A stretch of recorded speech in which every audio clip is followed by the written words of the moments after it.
அன்பு நேயர்களுக்கு பணிவான வணக்கம். நான் வீடியோக்குள்ள போறதுக்கு முன்னாடி எல்லா உறவுகளுக்கும் ஒரு விஷயத்த சொல்லிட்டு போக ஆசைப்படுறேன். அரசியல்ல உழைப்பு மட்டும் இருந்தால் நமக்கு பதவி கிடைக்கும், நம்ம மக்களுக்கு சேவை செய்யலாம் அப்படி என்று யாராவது கருதினா இந்த காலகட்டத்தில் அது எந்த கட்சியாக இருந்தாலும் உழைப்புக்கு அங்கீகாரம் கிடைக்காது. பணத்துக்கு மட்டும்தான் அங்கீகாரம் கிடைக்கும். இது ஏதோ ஒரு கட்சிக்காக அப்படி இல்ல, பொதுவா எந்த கட்சிக்கு போனாலும் சரி உங்ககிட்ட பணம் இருக்கா அப்படின்னு பார்த்துதான் பதவியும் பொறுப்பும் எதுவா இருந்தாலும் கொடுப்பாங்க. என்கிட்ட உழைப்பு இருக்குன்னு சொன்னா போய் திரும்ப ஃபர்ஸ்ட் வந்து உழைக்க ஆரம்பிச்சிரு அப்படின்னு திருப்பி அனுப்பி விட்டுருவாங்க என்பதை மட்டும் ரொம்ப அதாவது ஆணித்தரமாக சொல்லிக்கொண்டு, இப்போ ரொம்ப மிகப்பெரிய சர்ச்சையை கிளப்பியிருக்கிற ஒரு விஷயம் ஐயநாதன் அவர்கள். அதாவது அவர் ஒரு எழுத்தாளர், பத்திரிகையாளர், நாம் தமிழர் கட்சியில் இருந்து பயணித்தவர், தமிழ் தேசியத்தின் பேர் அன்பு கொண்டவர், பெரியாரின் மீதும் பற்று கொண்டவர். இவர் நாம் தமிழர் கட்சியில ஆரம்ப காலகட்டத்தில் பயணிக்கிறார். அதன் பிறகு சீமானுடைய நடவடிக்கைகள் பிடிக்காமல் நாம் தமிழர் கட்சியிலிருந்து விலகி கொஞ்ச காலம் அப்படியே இருக்காரு, பத்திரிகையாளராக மட்டும். அதன் பின்பு தமிழக வெற்றி கழகம் அப்படின்னு விஜய் அவர்கள் அரசியலுக்குள்ள வரும்போது ஐயநாதன் அவர்கள் விஜய்க்கு முழுக்க முழுக்க ஸ்கிரிப்ட் எழுதுற வேலையை பார்த்தான்னு நம்ம பல வீடியோக்கள்ல சொல்லியிருக்கோம். அதாவது தலைவர்கள் பேசுவதற்கான அந்த வார்த்தைகளை பெரும்பாலும் எழுதி கொடுப்பது இது போன்ற பத்திரிகையாளர்கள். இல்ல இப்ப சொல்றாங்க இல்லையா, இந்த அதாவது ஏதோ இந்த ஆதவ அர்ஜுன்லாம் இருக்காரு இல்லையா, இவங்கெல்லாம் எழுதி கொடுப்பதை தான் தலைவர்கள் பெரும்பாலும் பேசுறாங்க. அந்தந்த கட்சிக்கு ஒவ்வொருத்தரும் இருக்கிறாங்க. இதுல சுயமா சிந்தித்து அந்த நேரத்தில் அந்த மேடையில் பேசக்கூடிய ஒரு தலைவர் தலைவர்கள் அப்படின்னு எடுத்துக்கிட்டா அதுல நான் ரொம்ப பெருமையா சொல்லுவேன். மதிப்புக்கும் மரியாதைக்கும் உரிய அண்ணன் திருமாவளவன் அவர்கள். அவருக்கு யாரும் ஸ்கிரிப்ட் எழுதி கொடுக்க முடியாது, அவரை யாரும் பிரைன் வாஷும் பண்ண முடியாது. ஏனென்றால் அவருடைய வார்த்தைகள் தெளிவாக, அவருடைய வாசிப்புகள் அவ்வளவு புரிதலாக இருந்ததால் அவர் அப்படிப்பட்ட அரசியலை செய்து வருகிறார். இப்போ ஐயநாதன் அவர்கள் தமிழக வெற்றி கழகத்தில் பயணித்தவர் திடீரென்று ஏன் வெளியில் வந்தார்? வெளியில அவர் சொன்ன அந்த 15 நிமிட ரகசியம் என்ன? உடனடியாக ஆப்போசிட்ல இருந்து தமிழக வெற்றி கழகத்தில் இருந்து எந்த ஒரு அறிக்கையும் எதுவுமே வரல. ஆனால் தன்னை மூத்த பத்திரிகையாளர் அப்படி என்று சொல்லிக் கொள்கிற, யார் காசு கொடுத்தாலும் அவங்களுக்கு ஆதரவாக பேசுகிற ஒரு பத்திரிகையாளர்னா மணி. அதுல எந்த மாற்று கருத்தும் கிடையாது.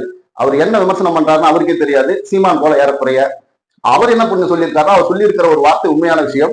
அதாவது ஐயநாதன் பத்திரிகை தர்மத்தையே மீறிவிட்டார்.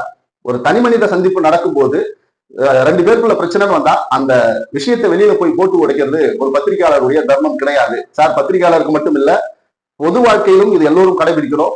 ஒரு 1 to 1 கான்வர்சேஷன் ஒருத்தருக்குள்ள போகுதுன்னா அதை எந்த காலத்திலும் தான் இறக்கும் வரை சாகும் வரை வெளியில் சொல்லாமல் இருப்பது மனித குலத்தின் அழகு அப்படின்னு நான் பாக்குறேன். இந்த விஷயத்த நீங்க சொல்றதை நான் ஏத்துக்கிறேன். ஐயநாதன் அப்படி என்ன சொல்லிட்டாரு? அவர் காண்டாயிட்டாருன்னு தான் சொல்லணும். ஏன்னா தமிழக வெற்றி கழகத்திற்கு போவதற்கு முன்னால் கிட்டத்தட்ட நாம் தமிழர் கட்சியிலிருந்து ஒதுங்கி ஒரு 10 ஆண்டுகளுக்கு கிட்ட அவர் தனிமையில் தான் இருந்தார். அதுக்கப்புறமா நமக்கு ஒரு இடம் கிடைச்சிருச்சு, நம்ம இங்க பயணிக்கலாம் அப்படின்னு முடிவு செய்யும் போது விஜய் அவர்கள்கிட்ட ஐயநாதன் பற்றி ஒரு டேட்டா விஜய் அவர்களுக்கு போகுது. விஜய் அவர்கள் ஐயநாதனை தன்னுடைய கட்சி தொண்டர்களுக்கு அரசியல் படுத்த, அரசியல் பயிலரங்கம் வகுப்புகள் நடத்த ஐயநாதனுக்கு ஒப்புதல் கொடுக்கிறார். இவரும் போய் நடத்துறாரு. இவர் ஒரு கட்டத்துல தன்னை வாடகைக்கு தான் எடுத்திருக்காங்கன்றதையும் மறந்து இவர் தான் ஒரு கட்சிக்காரராகவே தன்னை காட்டிக் கொள்கிறார். விஜய்க்கு ஆதரவாக பேசுவது, விஜய்க்கு கொள்கை ரீதியாக குரல் கொடுப்பது, அந்த வேலைகள்லாம் அவர் மீடியாவில் செஞ்சுட்டு வர்றார். இந்த காலகட்டத்தில் தான் அண்ணன் திருமா அவர்களை எப்படியாவது வலையில் சிக்க வைத்து விஜய்க்கும் திருமாவுக்கும் கூட்டணி அப்படி என்ற ஒரு நிலையை தமிழ்நாட்டில் கட்டமைக்க வேண்டும் அப்படின்ற ஒரு சதி வேலையை ஆதவ அர்ஜுனா கையில் எடுக்கிறார்.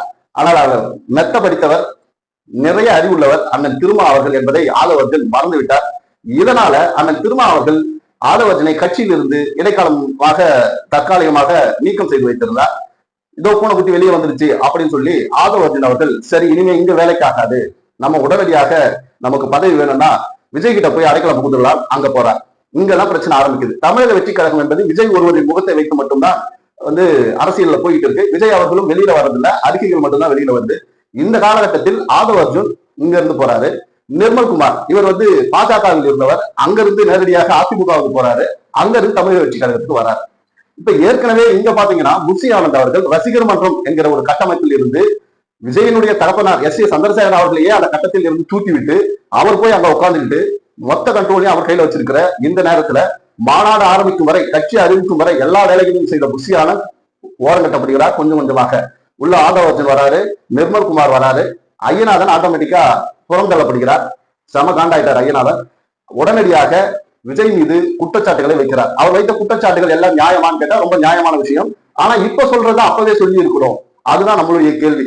பெரியாரை குறித்து சீமான் அவர்கள் அவதூறாக பேசிய போது ஏன் குரல் கொடுக்கவில்லை? டங்ஸ்டன், பரந்தூர் விமான நிலையம், வேங்க வயல், இதற்கெல்லாம் களத்தில் ஏன் விஜய் இறங்கி போராடவில்லை அப்படின்னு சொல்லி ஐயநாதன் இப்போது கேள்விகளை அளித்து வருகிறார். அது மட்டுமல்லாமல் அதிமுகவும் தமிழக வெற்றி கழகமும் கூட்டணி வைக்கப் போகிறது, இது சரிபட்டு வராது 2026 அப்படின்னு சொல்லி நான் விஜய் அவர்களிடத்தில் அப்போதே சொல்லிவிட்டேன்.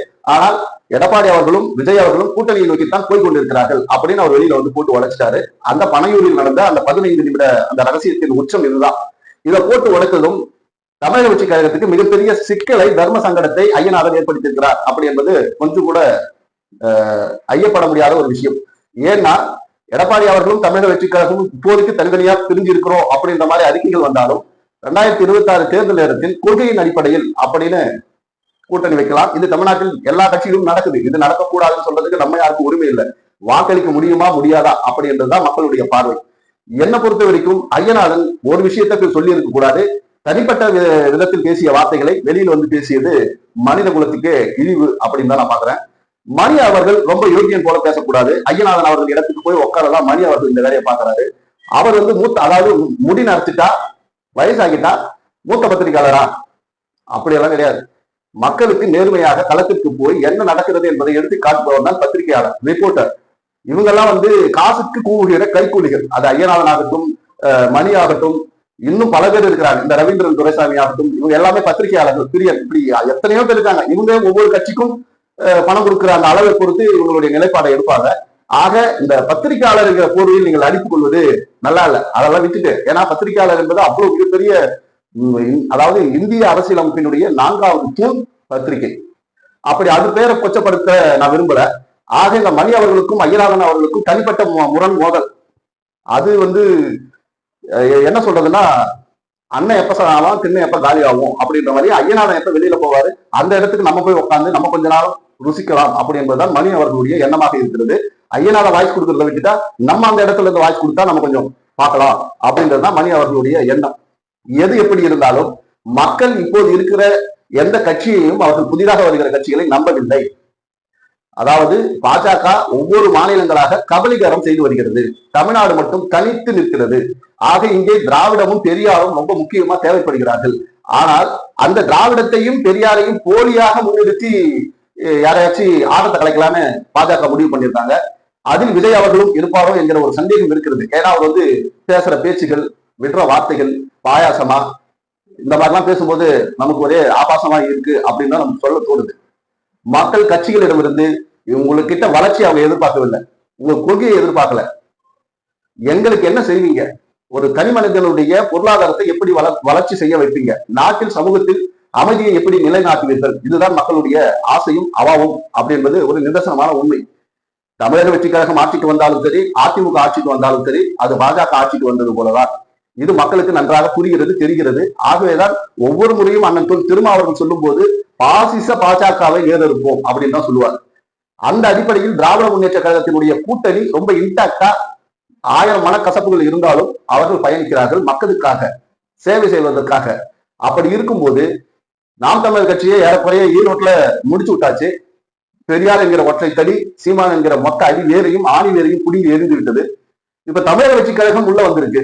அவங்களுக்குள்ளேயே அவங்க இப்ப அந்த கட்சியில பாத்தீங்கன்னா அடிப்படை உறுப்பினர்கள்லாம் நாங்கெல்லாம் இவ்வளவு நாள் உழைச்சா என்ன பண்றது, பேனர் கட்டினியா, கொடி கட்டினியா, விசில் அடிச்சியா, பிளாக்ல டிக்கெட் விட்டியா, அவ்வளவுதான் உங்க வேலை. நான் கட்சின்னு வரும்போது எவங்கிட்ட பணம் இருக்கு, யாருக்கு சீட்டு கொடுக்கலாம்னு நான் பாப்பனே தவிர உங்களுக்கு எல்லாம் நான் கொடுக்க மாட்டேன். பழையபடி நீங்க போய் பேனர் வச்சீங்களா, பேனர் வைங்க. அப்போ ரசிகர் மன்ற கொடி, இப்ப கட்சி கொடி. அப்ப பிளாக்ல டிக்கெட் விட்டீங்க, இப்ப போய் எனக்கு ஓட்டு கேளுங்க. அவ்வளவு என்பதுதான் எல்லா தலைவர்களும், அதாவது விஜய் அவர்களுடைய கொள்கையாக இருக்கிறது அப்படி என்பதற்கு நான் சொல்லல. அவங்க கட்சிக்காரங்களே மீடியாவில வந்து இவ்வளவு நாள் உழைச்சா எனக்கு சீட்டு கொடுக்கல, அதாவது பொறுப்பு கொடுக்கல அப்படின்னு சொல்லி புலம்புவதை நம்மால் கேட்க முடிகிறது.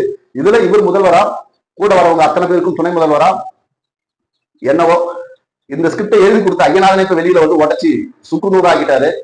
விஜய் அவர்கள் எனக்கு தெரிந்து 2026க்கு பிறகு, ஜனநாயகம் அந்த படத்துக்கு பிறகு இன்னும் பல படங்கள் நடிப்பார் என்பது மட்டும் உறுதியாக என்னால் சொல்ல முடியும். கைத்தட்டுற எல்லாரும் ஓட்டு போட்டுருவாங்களான்னா அது இல்லை. அப்படி என்பதற்கு நாம் தமிழர் சீமான் தான் ஒரு மிகச்சிறந்த உதாரணம். அவரை விட நீங்க உருட்டிட முடியுமா? அப்படி உருட்ட முடிந்தா வெளியில வந்து உருட்டுங்க, உங்க சமத்தை பார்ப்போம் அப்படி என்று சொல்லிக்கொண்டு அரசியல் படுத்த வேண்டும், மக்களுக்கும் அதிகாரம் செல்ல வேண்டும் என்று சொல்கிற செயல்படுகிற தலைவர்களுக்கு பின்னால் தமிழ்நாடு போனால் இன்னும் 100 ஆண்டுகள் பலமாக இருக்கும். நம்ம வாழ்க்கை பொருளாதாரத்தில் வளமா இருக்கிறோமோ இல்லையோ, இந்த மத சண்டைகள், ஜாதி சண்டைகள் இல்லாம ஓரளவுக்கு நிம்மதியாக வாழ முடியும் என்பதை மட்டும் இந்த நேரத்தில் பதிவு செய்து கொண்டு, புரட்சியாளர் அம்பேத்கரும் தந்தை பெரியாரும் கொடுத்த அந்த அறிவும் அந்த சிந்தனையோடும் 2026 தேர்தலை அணுகுங்கள். எந்த கட்சி நல்ல கட்சின்னு உங்களுக்கே தெரியும், வாக்கையும் செலுத்துங்கள் என்று கூறி, இந்த மூத்த பத்திரிகையாளர், முக்காடு போட்ட பத்திரிகையாளர், இப்படி பல பேர் வந்து யூடியூப்ல உருட்டுவா, இதெல்லாம் நம்பி இதுதான் உண்மை, இதுதான் அரசியல் நம்பி ஏமாந்து போக வேண்டாம் என்று பணிவோடு கேட்டுக்கொண்டு உங்களிடமிருந்து விடைபெறுகிறேன். நான் உங்கள் கிருஷ்ணா. நம்முடைய சேனல் கண்ணை நம்பாதே நான் தாட்ஸ் 7 லைக் பண்ணுங்க, ஷேர் பண்ணுங்க, சப்ஸ்கிரைப் பண்ணுங்க, மறக்காம பெல் பட்டனை கிளிக் பண்ணுங்க. நன்றி, வணக்கம்.